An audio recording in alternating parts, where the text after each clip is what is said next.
Record. Hola, ¿qué tal?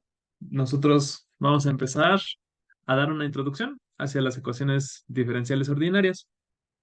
Esto porque después de cálculo 2, ustedes en teoría ya podrían más o menos llevar este curso.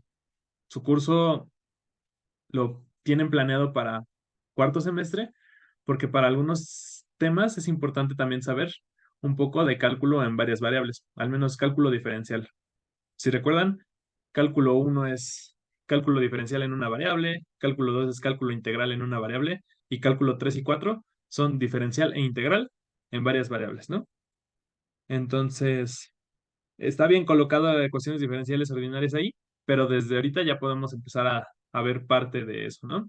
Entonces, para comenzar, pues les voy a recordar qué son las ecuaciones algebraicas y pues vamos a compararlo con las ecuaciones diferenciales. Entonces, en las ecuaciones algebraicas se buscan valores discretos que satisfagan una ecuación. Sin embargo, en ecuaciones diferenciales se buscan funciones que satisfagan la ecuación en un intervalo específico. Es decir, antes teníamos este, problemas como este, ¿no? Es una ecuación algebraica. Nuestra incógnita es x, que es un número que puede estar en los reales o incluso en los enteros. Y también habrán visto en álgebra que algunos problemas necesitan contemplar a los complejos, ¿no? Como posible solución. Entonces, aquí X es nuestra incógnita y nosotros tenemos que buscar de alguna forma encontrar con qué valor se resuelve dicha ecuación, ¿no? Entonces, en el caso de este ejemplo, ¿cómo se resuelve esta ecuación algebraica? ¿Recuerdan? Pues por fórmula, la charronera, ¿no? Factorizando si se puede. Ajá, exacto. Ajá, hay distintos métodos, ¿no? Entonces, pues el más sencillo, digamos, porque siempre es válido, es el de la chicharronera, ¿no? Menos b más menos raíz del discriminante, lo voy a poner así, entre 2a, ¿no? Entonces, ¿y cómo llegaron a esa solución en una primera vez? Pues realmente lo que tuvieron que hacer es operar, ¿no? eh, Partir de esta ecuación y pues quizás en principio la ecuación que plantean no tiene por qué tener soluciones, ¿no? Pero ¿cómo uno encuentra soluciones? Pues justo supone que sí existe una solución, le llama X y empieza a ver qué necesita cumplir esa X para que se cumpla esa ecuación, ¿no? Entonces, esta ecuación que es cuadrática, pues ya la conocen toda la vida y justo tienen bien dominado cuándo sí tiene soluciones en los reales, cuándo no y cuándo hay multiplicidad, ¿no? Por ejemplo, eso tiene que ver con el discriminante, ¿no? ¿Y qué pasaría con una ecuación diferencial? Bueno, esta vez lo que se intenta cumplir es una ecuación que tiene relacionada una función con sus derivadas, ¿sí? Y pues de hecho esta se parece un poco a la de arriba en cuanto a que ahora el orden de una ecuación diferencial ya no es la potencia, ¿no? Como en el caso de las algebraicas, sino más bien cuántas derivadas están incluidas en la ecuación, ¿no? En este caso, pues a esta se le dice que es de segundo orden.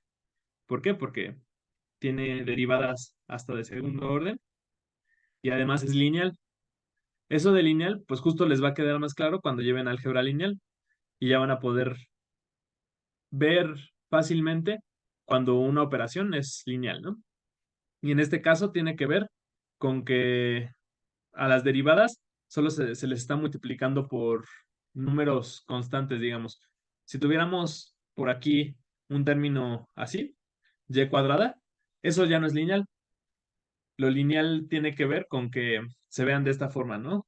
Una constante por y, ¿no? O por y', las derivadas, ¿no? Entonces, y eso van a ver que en ecuaciones diferenciales es importante porque resolver una ecuación diferencial normalmente no es tan sencillo. Son pocos los problemas que uno aprende a encontrar la solución exacta. Y la mayoría de esos casos, pues, son ecuaciones lineales. Esos son los más sencillos de resolver. Bueno, entonces, para que se familiaricen con cómo nosotros vamos a encontrar soluciones, veamos un ejemplo con una ecuación algebraica. Miren, aquí también hay un mapita en el que les muestro, por un lado, pues las ecuaciones algebraicas y las no algebraicas, ¿no? Es decir, aquí en las algebraicas, pues como que todo tiene que ver con potencias, y en las no algebraicas, pues ya están incluidas otras cosas, pero en todas se mantiene eso de que hay una incógnita que es un número y uno quiere resolver para ese número, ¿no? En el caso de las ecuaciones diferenciales, no se resuelve para números, sino para funciones, ¿no? Por ejemplo, aquí arriba ya les da una solución que satisface esta ecuación diferencial, ¿no? Pero si solo les dan la ecuación diferencial, pues en principio, pues es difícil encontrar una solución, ¿no? Así que vamos a ver un ejemplo pequeño con una ecuación algebraica. Vamos a tener raíz de x menos 5 es igual a x menos 7. Entonces, nos ponen esta ecuación y nosotros queremos tratar de resolverla, ¿no? De nuevo, no tiene por qué haber en principio soluciones, ¿no? Podría que sea una solución, es decir, sea una ecuación que ningún número cumpla, ¿no? Por ejemplo, cuando trabajamos en los reales, esta ecuación no tiene soluciones, ¿no? Es cuando consideramos a los complejos que ya sí tiene dos soluciones, ¿no? Pero en principio podríamos inventar nosotros ecuaciones que ningún número satisfaga, ¿no? Así que, a priori, no sabemos si existe una solución. Entonces, ¿qué es lo que uno hace? Una opción siempre es adivinar, ¿no? Meter números aquí y decir, por ejemplo, si pongo el 5, ¿no? X igual a 5. Y ver qué pasa, ¿no? Y del lado de izquierdo se hace 0 y del lado derecho se hace menos 2. Entonces no es solución, ¿no? Es fácil cuando uno propone soluciones, ver si sí es solución o no, ¿no? Solamente hay que sustituir y ver si se da la igualdad. En este caso, pues no se da la igualdad. Entonces, 5 no era solución. Así le podríamos seguir hasta adivinar, pero normalmente en problemas ya más complejos, pues es difícil, ¿no? No, lo mejor no es tratar de adivinar. Entonces, ¿qué es lo que hacemos? Lo que hacemos es suponer que esta X que está aquí ya satisface esta ecuación y llegamos a las condiciones necesarias que debe cumplir X para que la satisfaga y quizás ahí ya podamos en un conjunto ver cuáles de ellas sí son solución. Es decir, primero X podría ser un número en los reales, incluso hasta en los complejos, ¿no? Pero nosotros queremos saber más de X, ¿no? ¿Qué número será el que satisfaga esto? Bueno, pues de aquí en adelante pues hay que operar y digamos tener fe en que sí vamos a encontrar una solución. Podría ser que no, ¿no? Pero esperemos que sí. Así que lo primero que vamos a hacer es elevar al cuadrado. Si elevamos al cuadrado de ambos lados, del lado izquierdo me queda x menos 5 y del lado derecho me queda x cuadrada menos 14x más 49. Después voy a acomodar un poquito más las cosas para que esto me quede como una ecuación cuadrática, ¿no? Que es la que la que conocemos de toda la vida. Entonces, mediante exponencial al cuadrado ya pudimos llevar nuestro problema de una ecuación racional, a esta se les llama, a un problema que ya es más fácil, ¿no? Nosotros ya conocemos las soluciones. Entonces, utilizando la chicharronera, y sustituyendo, nos queda que esto es 15 más menos raíz de 225 menos 216. Las cuentitas las pueden verificar ustedes cuando tengan el tiempo, ¿no? Si luego vuelven a ver el video, no es necesario que chequemos que las cuentitas estén bien, pero la idea es que aparecen dos soluciones, ¿no? O dos supuestas soluciones, 9 y 6, ¿no? Eso significa que estos dos números son solución a mi ecuación original. Parece que sí, ¿no? O sea, podría parecer que 9 y 6 son soluciones. ¿Tú qué piensas, Cuau? No, es que luego, por decir, yo pensé que era pregunta, pero es que en la prepa luego nos ponían cosas así y no necesariamente. Exacto. ¿Por qué? La idea básica es que no podemos hacer el regreso, ¿no? O sea, no es, no es, no tiene por qué ser que 9 y 6 sí sean soluciones, ¿no? Como nosotros usamos puras idas en las implicaciones, eso significa que para hacer solución de esta ecuación, entonces necesita ser o 9 o 6, pero eso no implica que 9 y 6 ambos sean solución, ¿no? Es decir, no es tan trivial ver el regreso a partir de estos cálculos. Entonces, ¿qué es lo más sencillo? Pues sustituir y ver quién sí es solución, ¿no? Por ejemplo, si tomamos x igual a 9, ¿qué pasa? Pues raíz de 9 menos 5 sería raíz de 4, que es 2. Y por el otro lado, x menos 7 sería 9 menos 7, que es 2, ¿no? Entonces aquí sí se da la igualdad. X igual a 9 sí es una solución. Pero si yo tomo x igual a 6, de un lado me aparece raíz de 6 menos 5, que es 1. Y del otro lado me queda 6 menos 7, que es menos 1. ¿Sí? Y estas de aquí ya no son iguales, ¿no? Entonces, pongo este ejemplo solo para que recuerden siempre que nuestra forma de encontrar soluciones es suponer que tengo una solución y ver qué necesito que cumpla mi número o lo que haremos después, mi función, para hacer solución. Pero eso no significa que lo que yo obtengo es solución directamente, ¿no? Es necesario entonces sustituir en mi ecuación original y comprobar si sí es solución o no. ¿Sí queda claro? Sí, Súper. Entonces, una vez recordado eso, vamos a... Primero les voy a mostrar unos cuantos ejemplos de ecuaciones diferenciales ordinarias para que veamos que son muy útiles, ¿no? Entonces, la primera que vamos a ver es la ecuación de crecimiento exponencial, ¿no? Esta ecuación, pues, representa siempre que haya un crecimiento exponencial. Eso puede ocurrir, por ejemplo, con el decaimiento radiactivo de algunas sustancias, como el carbono 14, que quizás hayan escuchado que se utiliza para datar restos antiguos, ¿no? También lo cumplen las poblaciones cuando tienen suficiente alimento, ¿no? Una población con suficiente alimento crece de forma exponencial. Si cada pareja, digamos, deja dos descendientes, entonces va a crecer de dos en dos, ¿no? La población total. Entonces, es una ecuación muy útil y vamos a solucionarla en un ratito. También está la ecuación logística, que es muy parecida a la exponencial, solo que esta modela un crecimiento exponencial con capacidad de carga. Es decir, hay un límite al que se acerca la población debido a la cantidad de recursos que es limitada, ¿no? También está la ecuación del péndulo no lineal. Esa es una ecuación muy típica que seguramente ya habrán visto los que estén llevando o hayan llevado mecánica vectorial. Y se le llama no lineal porque, pues aquí tiene un término que no es lineal, ¿no? El seno de teta.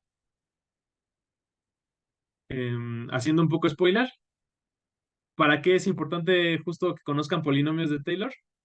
Esta ecuación así es difícil de resolver, pero si uno recuerda que seno de teta se parece mucho a teta, si teta es pequeño, ¿no? Si teta se parece a cero, entonces esta ecuación se puede pasar a una ecuación más sencilla, en donde voy a utilizar esta notación. Un punto arriba de una función significa derivada temporal. Entonces, teta dos puntos es la segunda derivada temporal, es decir, este término, ¿sí?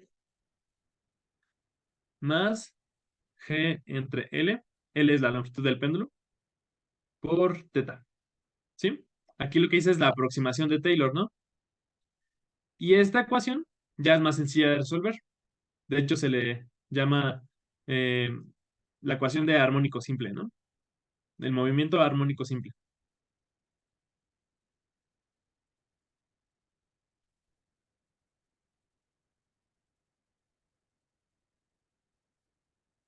y su solución es senos y cosenos. Entonces, es con los polinomios de Taylor que pudimos aproximar esta ecuación diferencial difícil a una ecuación diferencial más sencilla, ¿no? Entonces, por eso es importante ir conectando como las cosas que han visto en este semestre, pues para problemas a las que se enfrentarán después, ¿no? En sus respectivas carreras. También tenemos la ecuación de Schrödinger independiente del tiempo. Esta, si se dan cuenta, de nuevo es una ecuación diferencial ordinaria. ¿Qué significa ordinaria? Que tu función solo depende de una variable. Después abundaremos más en eso.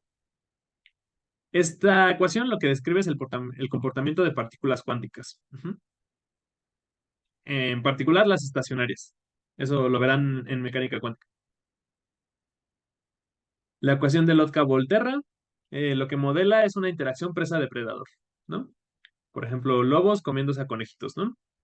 Cuando hay muchos lobos, los conejitos decrecen mucho, pero cuando hay pocos conejos, los lobos empiezan a morir, ¿no? Por escasez de alimento. Entonces, eh, si lo ven en ecuaciones diferenciales, esto modela pues como una dinámica periódica en la que hay muchos lobos, entonces hace que haya pocos conejos, después hay pocos lobos, eso hace que crezcan los conejos y así, ¿no? Es un ciclo. Y, bueno, X podría ser, en este caso, la presa y Y es el depredador. Y lo demás son constantes, que justo depende de qué tan fuerte es la interacción entre ellos dos. Y por último, el modelo SIR, ¿no? Que seguramente fue muy útil en pandemia, que lo que modela es la propagación de una enfermedad infecciosa con la población dividida en tres sectores. Los susceptibles, que son los que se pueden contagiar, infectados, los que ya están contagiados, y recuperados, que normalmente pueden ser la parte de la población que ya no se puede volver a infectar, ¿no? Entonces, eso ayuda a modelar justo, pues ¿cómo se llama? Cuando la población empieza ya a ser inmune, ¿no? Una inmunización, no, ay, no sé cómo se diga. Pero bueno, esa es la idea. Así que, pues empezaremos justo resolviendo la ecuación diferencial que les había dicho que es la más sencilla, ¿no? Se los escribí en el Classroom. Entonces, ¿cómo se ve esa ecuación diferencial que es la más sencilla? Pues simplemente sería tomar tu función, que ahorita le vamos a llamar n de t, y su primera derivada resulta ser una constante, lambda, multiplicado por la función original. Esta derivada también se puede escribir así como n', o incluso también como n punto, ¿no? Lo que les mencionaba hace un ratito. ¿Recuerdan esa ecuación? Esa ecuación diferencial. No, ¿cuál es? Se le Por favor. llama ecuación de crecimiento exponencial, Ah, la primerita. Ok.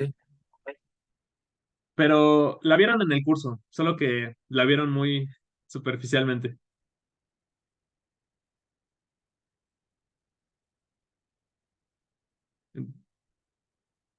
Entonces, justo como la vieron superficialmente, no espero que la recuerden, la verdad, pero es una ecuación muy importante.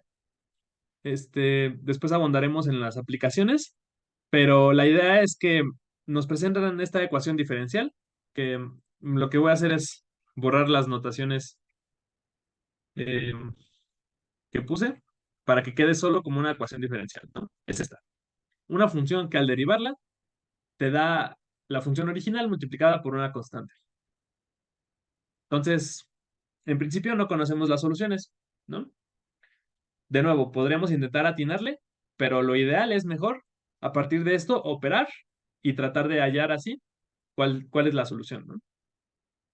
Entonces, lo primero que voy a hacer, y que al inicio no es tan natural, es pasar dividiendo la función n de t.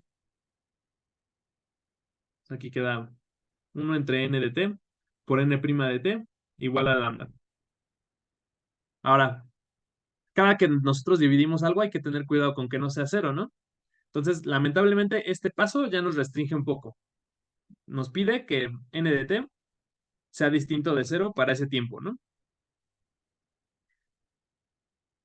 ¿Sí?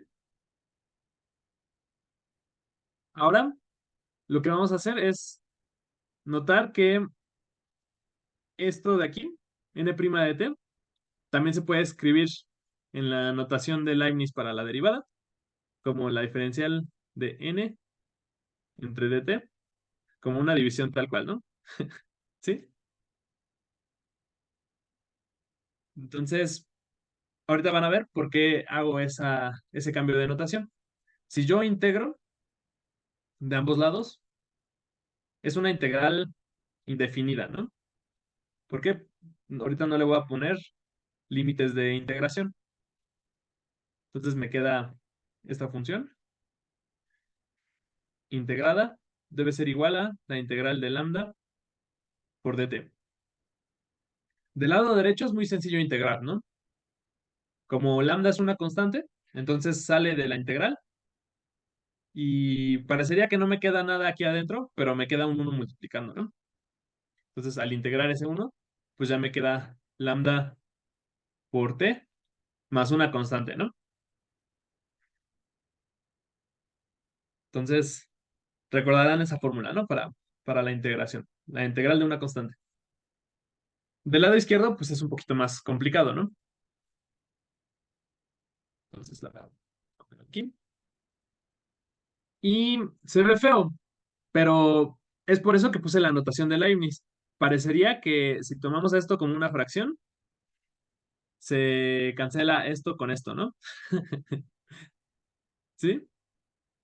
Y claro que suena como un sueño guajiro, pero es cierto por la integral de cambio de variable, ¿no? Que vieron perdón, el teorema de cambio de variable, que también le llamaron el teorema de sustitución, ¿no?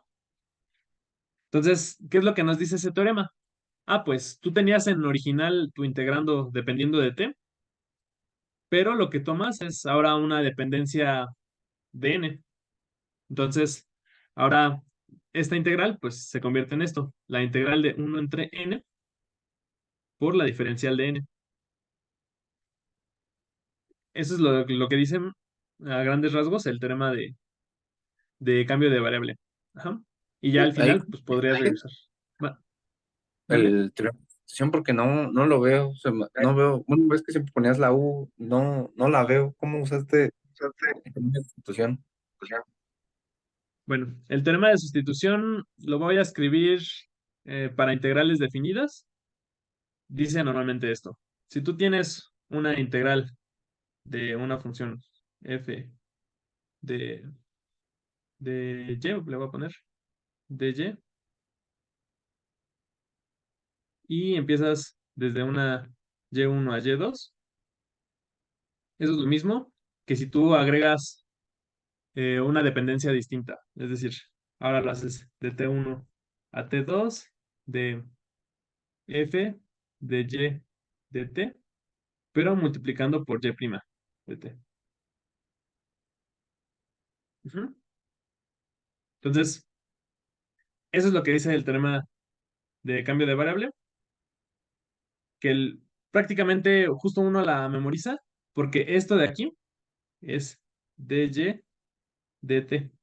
Entonces, este dt se cancela con este dt y ya te regresa lo de la izquierda, digamos. ¿Sí? Es por eso que yo me la memorizo. O sea, realmente tengo pésima memoria, pero lo que hago es simplemente recordar como que esta mnemotecnia, ¿no? De que la derivada es como una fracción. ¿Sí?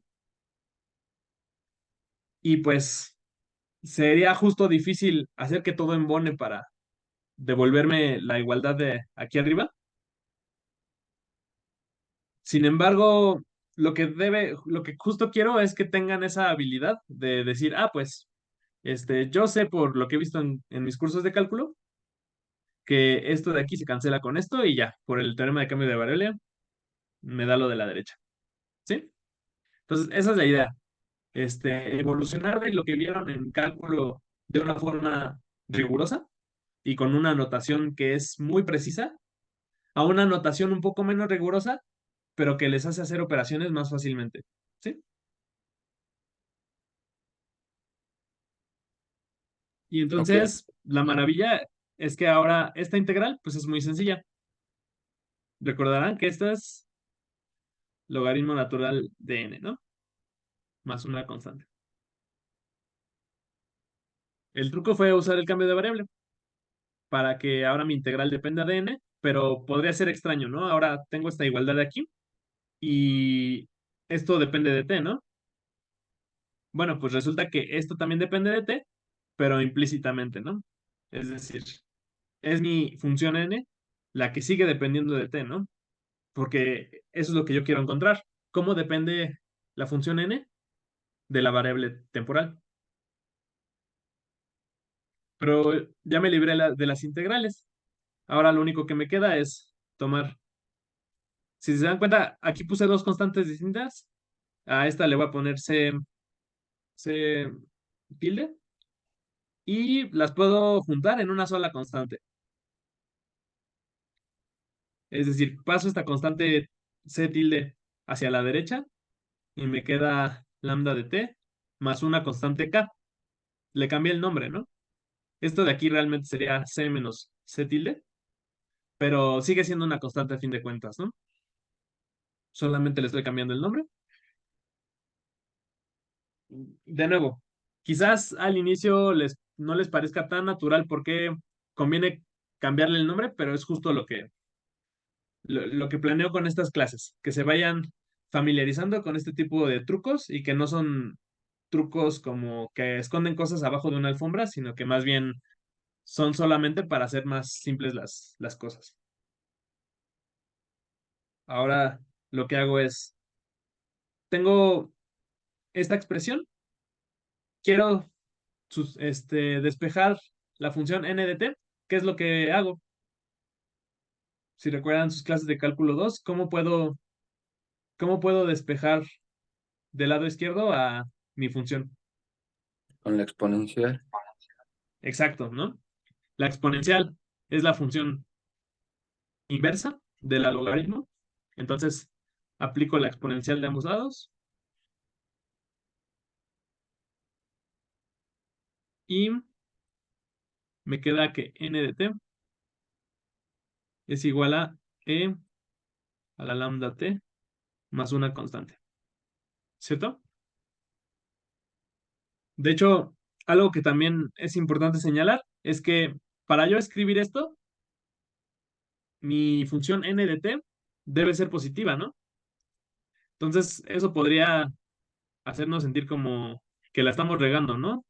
Como que nos estamos perdiendo soluciones porque estamos pidiéndole mucho a nuestra función, ¿no? Ya le pedimos antes que sea distinta de cero, ¿no? Cuando pasamos dividiendo, y ahora le estamos pidiendo que sea positiva.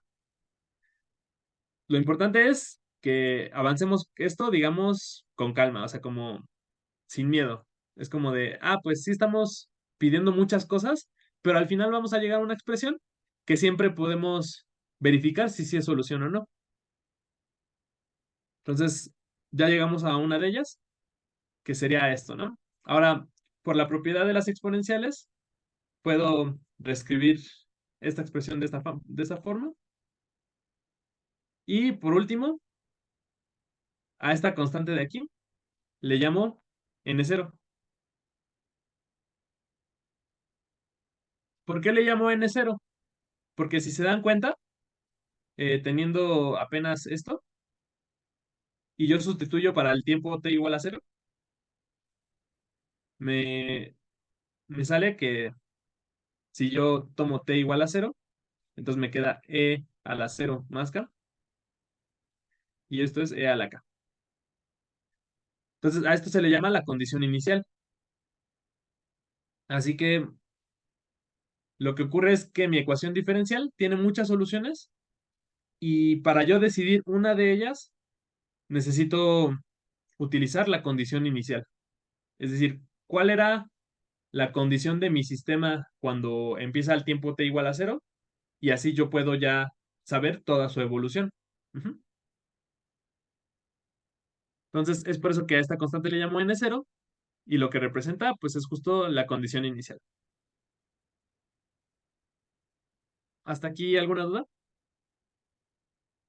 Ay, yo como, Ahora, ¿qué es la condición inicial? O sea, se supone que n de t siempre tiene que ser mayor que uno para que todo tenga sentido desde el principio, ¿no? Pero, ¿por qué la condición inicial? O sea, lo que es suficiente o lo que es necesario, ¿cómo? cómo? Mm, ujú. Sí, bueno, lo que pasa es que, si te das cuenta, hasta aquí en esta expresión, tengo la solución de la ecuación diferencial, pero depende de qué constante yo escoja, ¿no?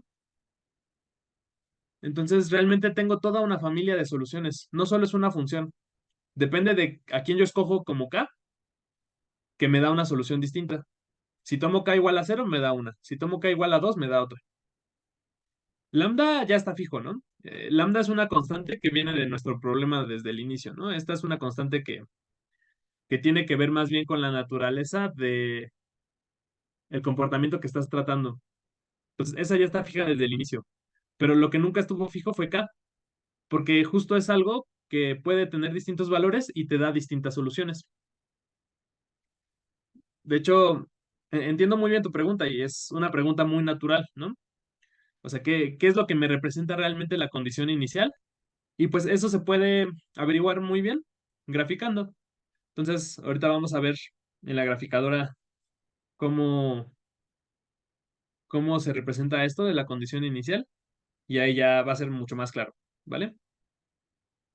Lo que sí es que ahorita nos queda un minuto de esta reunión, así que vamos a tomar un descansito de 5 minutos y ahorita regresamos para ya terminar este, la clase de hoy, ¿vale? Les decía que esta clase no va a durar más allá de las 12. Entonces ya casi terminamos.